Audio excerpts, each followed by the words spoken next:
Hello, everybody. This is Hondo Carpenter, your Las Vegas Raiders beat writer on Sports Illustrated and the host of the Las Vegas Raiders Insider podcast here at the team facility, where just a few moments ago practice ended and we were in the locker room. Got a lot to talk to you about today. And I think as Raider fans, if you can be encouraged, you will be. I mean, that's not my job. I'm not a cheerleader. But when I have things to tell you that are positive, I will. And when they're negative, I will as well. Talked with several people today, players today, and other people, and got some. I had mentioned to you that Al Davis talked about, the Raiders don't take what they're given. They go take what they wanted.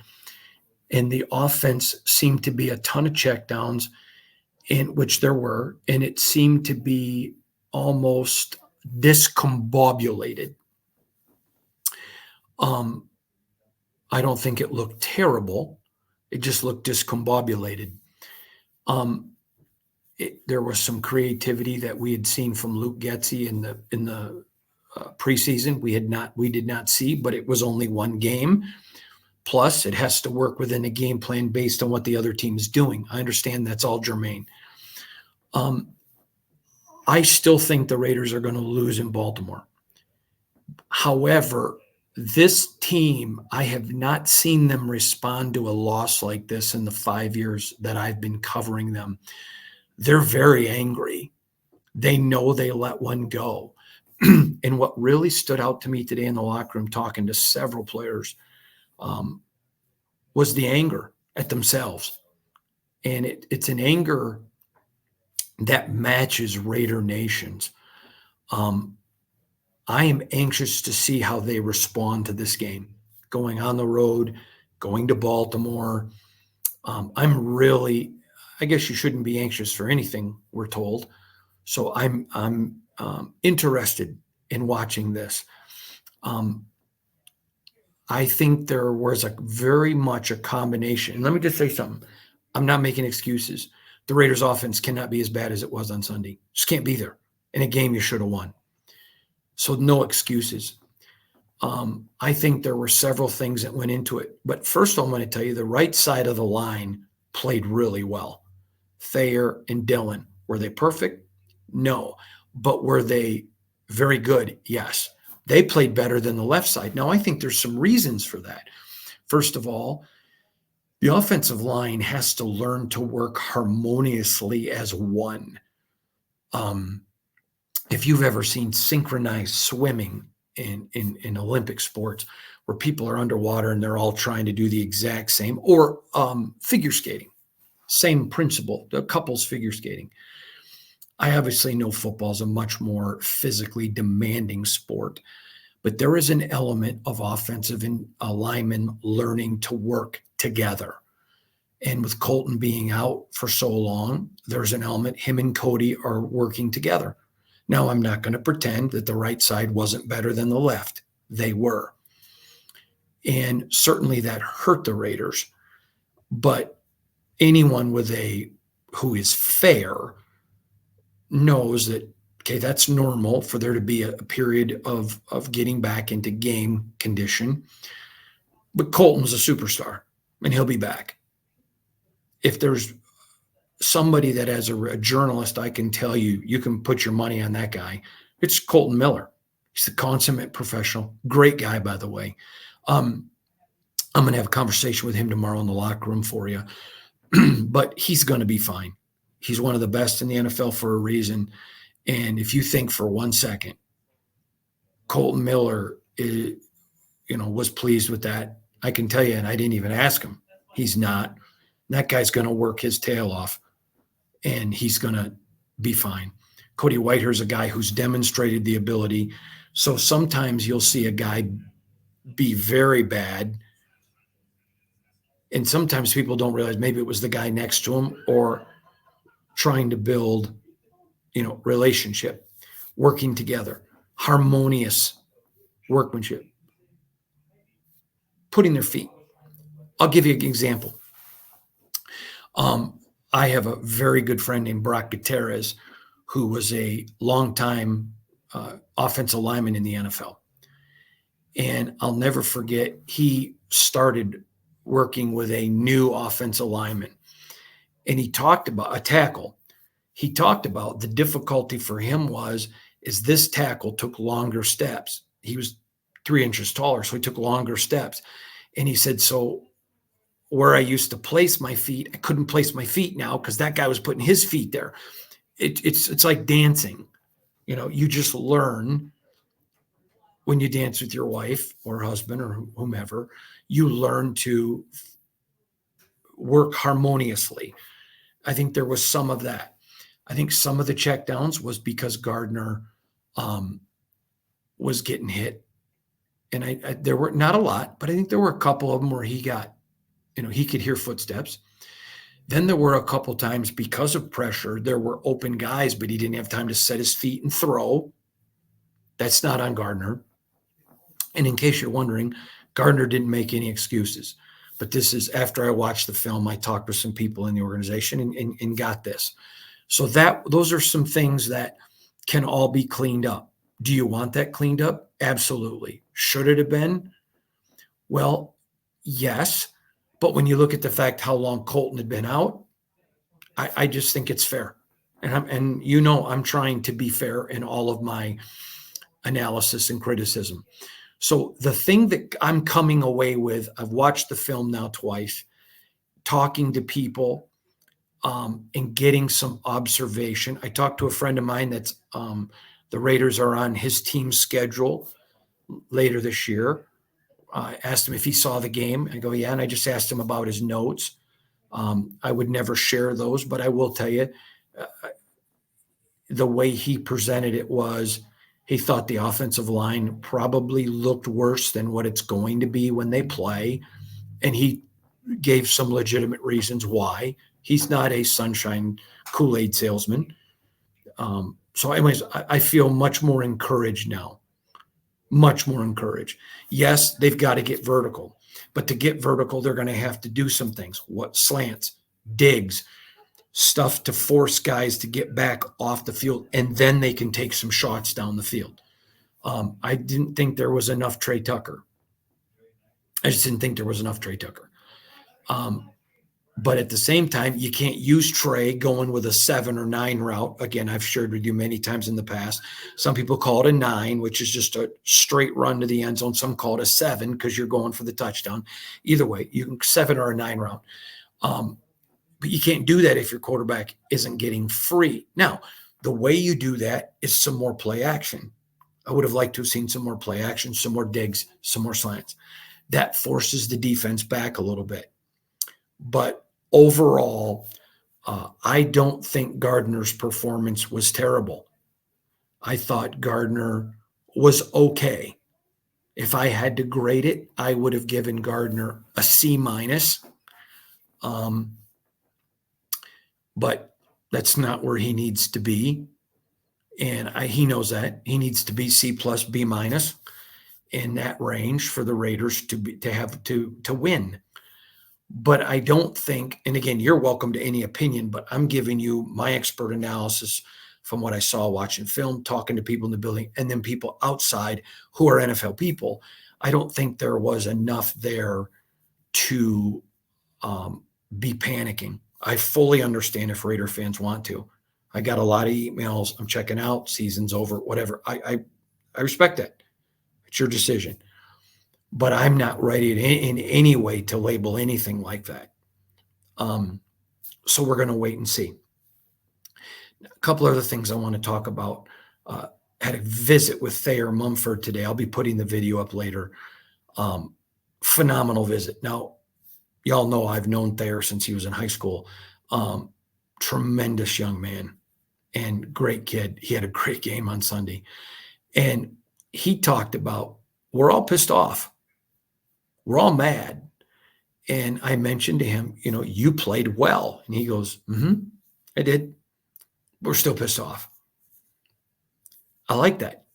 I like that edge. I like that statement. I like that mentality that just says, hey, we didn't win, so it's not good enough. I can tell you the mentality of these guys, the offensive line, all of them, not one, is angry about how that offensive line played. And it's going to be really interesting to watch this game. I think they're going to come out with a chip on their shoulder. I think Baltimore's significantly better than the Chargers. That's why I think even if they play better, this is a loss. I heard today, I believe it was my buddy Paul Gutierrez from ESPN that said it. If I'm wrong, I'm not lying. I apologize that I'm not going to be crediting the right person. But Paul talked about the Raiders being 1-7 going to the East Coast in their last 8 games. It's very difficult to do. And they're playing an early game. It's 10 a.m.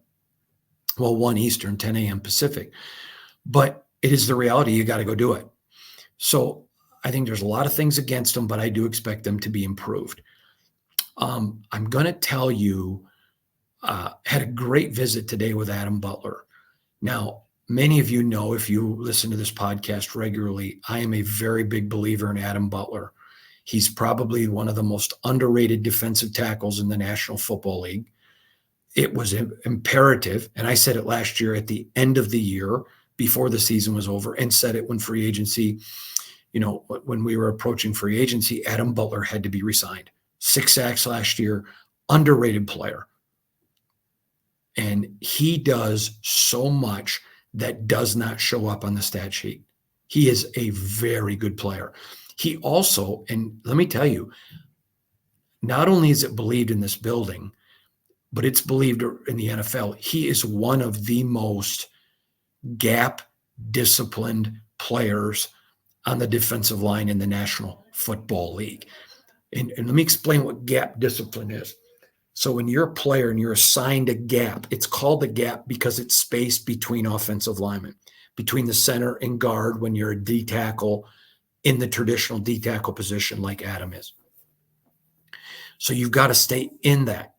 And sometimes when you go against a Justin Herbert, if he moves to his left, you can go outside your gap and kind of chase him because he's not a runner. Patrick Mahomes, Lamar Jackson. These are guys, they're like Sonic the Hedgehog. And just, and I mean, they're all over the place. It's like, boom. And so he stays in his gap. He is so disciplined. And I expect him to have a very good day on the defensive line for the Raiders. You want to play the Chiefs, the Ravens. AP talked about it today when he played in playing Michael Vick. You want to almost cage him in. So you want your D tackles to get upfield. But if you look and that quarterback's in front of you, you're screwed. So you want to keep him in front of you, but keep him in a cage. Keep him in that cage. Traditionally, you call it the pocket. You want to keep him in the pocket. If you can keep him in that pocket, you're going to be okay. So Adam Butler and I talked a lot about that today, just about him being so gap disciplined. And I mean, the guy is, and I said it when the Raiders originally got him from Miami, he is just a gap space eating machine. And I expect him to have a very big day on Sunday. Very, very big day on Sunday. Talked to Jackson Powers Johnson in the locker room today. He was back practicing today. Good for him to be back practicing. He's not yet in game shape as far as cardio. It's different to be in good shape. I mean, the guy's in great shape. He's not the biggest guy in the world. He's kind of short, but he's a big stout guy. So he's got the muscles and he's working hard and eating good. But when you play, your cardio has to be. That's what it means to be in game shape. He's not there yet, but he's getting there. Him and I talked about that. I'll have that video up later this week. Clearly, though, when you see the way Cody performed, and I think Cody Whitehair is going to be better. This isn't pick on Cody day. He's a very good lineman and a good guy. But if you have a guy that isn't playing at a real high level, then you want to see what you have in a rookie, because their initial expectations was that JPJ would be in the starting lineup. I don't know that they expect him to play this Sunday. because he just came back to practice today. I will tell you, and this is purely speculation, I just reading the tea leaves, and you can go back and watch or listen to the video of AP. Reading the tea leaves, I would suspect maybe 25% to 35% chance that he plays this weekend. Maybe, but I would not be holding my breath. I'll give you an update on Malcolm Kuntz and Tyree Wilson. And again, you can go watch or listen to the press conference with AP. Clearly got the impression that both guys' injuries are going to be a little bit longer than expected, that things may not be looking as good as they had hoped. No word yet, but we know that Kuntz is out for a minimum of 4 games. They have not, as of this recording, put Tyree on the injured reserve. So we're going to wait and see him today. I saw him, said hello to him in the locker room, didn't interview him, but did see him. So we're just waiting to see what happens there. I think there is a definite possibility of them going and signing somebody. Absolutely, I do. I think they're waiting to get a little bit more of a long-term vision of where things are at. Had a great visit today with Charles Snowden. He had a penalty, which was not good, but he had a very underrated game. I thought he played really well. I mean, young player, first game as a Raider, and I thought he played well. And I know that's not going to be a popular opinion, but I did, so I'm going to say it. You expect young players to make young player mistakes. But watching the film today, he really stood out to me on some things that he did. There was one particular move where he just shed a guy with his hand, with his offhand, and got in there and created a real disturbance. In the interest of full disclosure, I did not see that during the game, that I thought that was a really good play. And, him and I talked about that. So I think Snowden is a guy that I'm looking forward to seeing reps. As far as same with Janarius Robinson, I'm looking for him to get more. I thought he was good. So overall, with the Raiders going to Baltimore, I think the mood of the team is they're pissed. They're mad. And you may say to me, well, why do we care? Okay, I think you should care because I have been in locker rooms when teams lost games. And remember, I've been doing this for a long time, decades. And it's kind of like, give me my paycheck. I don't really care. And Thayer and I actually talked about that today, about how there's some guys on this team making big money and they care and they're mad. And so I think as a fan, you would be encouraged to know they're as angry as we are. They're as mad as we are. I've had a lot of people emailing me, they should go trade for Derek. They should have done this. They should have done that. The Derek Carr train is done in Vegas. I think it's good for Derek not to be here, and it's good for them that Derek isn't here. Let's just leave it there. And I consider Derek a friend. But that's not coming back. The toothpaste is out of the toothpaste tube. But I don't think the reason that they lost was Gardner. Do I think Gardner was great? No. But Gardner also leads an entire offense. I think we're going to learn a lot about Luke Getsy this week, win or lose, simply about how he corrects things. And I think that's a very big deal. I want to watch how he corrects things. I don't expect the Raiders to win, but I expect the offense to be better and to have things corrected. I want to talk about one other thing today that stood out to me in a very big way. And I thought it was very interesting to me. In the Raiders locker room, and again, I told you the mood was pissed. The mood was, not happy. And it shouldn't have been. Shouldn't have been. But it wasn't just angry. It was a grit, chip on the shoulder. We need to make a statement type attitude.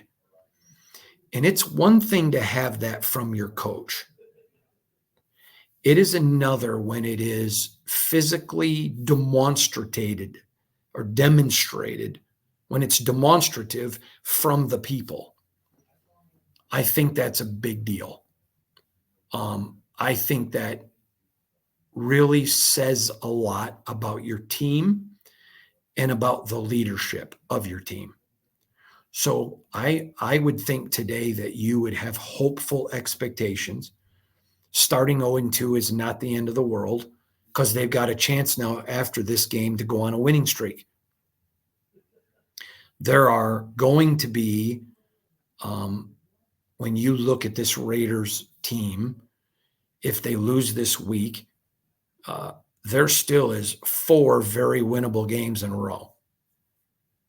I would expect that if the Raiders go into Baltimore, play better, improve some things, then they come home and play Carolina, which is a get-right game for everyone in the NFL. They're just terrible. Then the Browns, which I've been telling you, I'm not on the Deshaun Watson train at all. I don't think that they're as good. The fact that they let Flacco go is stunning to me. But anyways, the Browns, and then there are other games coming up with some teams that are not juggernauts. So bam, you're sitting there 4-2, and you got a chance to improve your ball club. So my job is not to be a cheerleader. I think there are definite things that there should be radars up of being concerned, but not overreaction for game one. I think there should be hopeful expectation. I've been in locker rooms where I thought, oh man, they're going to get crushed. And I've been in locker rooms where I think, boy, I can't read that. I could read this. They're angry at themselves.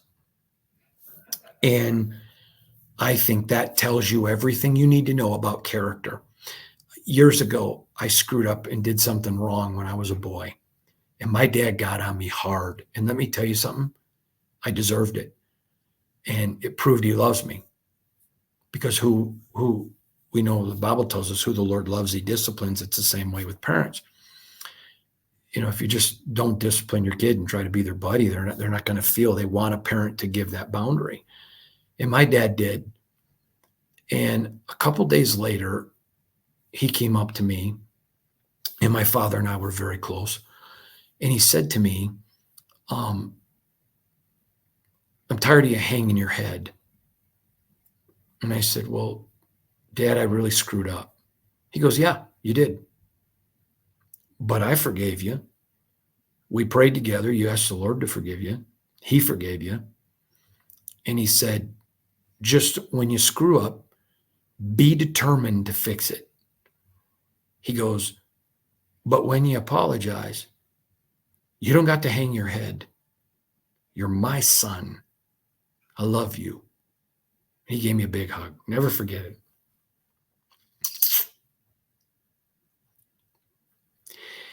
And I learned a lesson from my dad that day is when you screw up, don't point fingers. Don't be a finger pointer. Be a fixer. Become determined. It's like Thayer Mumford today. You know what? It doesn't matter how good he played. Team lost. And they're mad. Adam Butler. I'm excited to go to Baltimore. I'm excited to play with these guys. He wants to be the best. He wants to be known as the best. He is one of the best gap defenders in the NFL. And he's going against a man that makes gap defenders look like Teddy Ruxpin. Am I too old? Do any of you know what that is? Sorry. So I like the fact this team's angry. They're not pointing fingers at anybody. Everybody's taking the blame. Everybody is. And that's encouraging to me. Not because I'm a fan. It's encouraging to me because I like people like that. God knows I've screwed up so many times in my life, and I try to be quick to repent. Or in this case, playing a bad football game isn't repenting, but just we screwed up. Let's go fix it. So that was the mood in the locker room today. I hope that gives you a little bit of insight. I'm always trying to take you in the locker room. Of course, I'll be back here tomorrow. And talking more and getting some more insight. So I look forward to being with you. Thank you, everybody, for joining us. I greatly appreciate all of you. God bless you. Have a wonderful day. And of course, we're going to see you right back here tomorrow at the Raider facility. Thanks, everybody.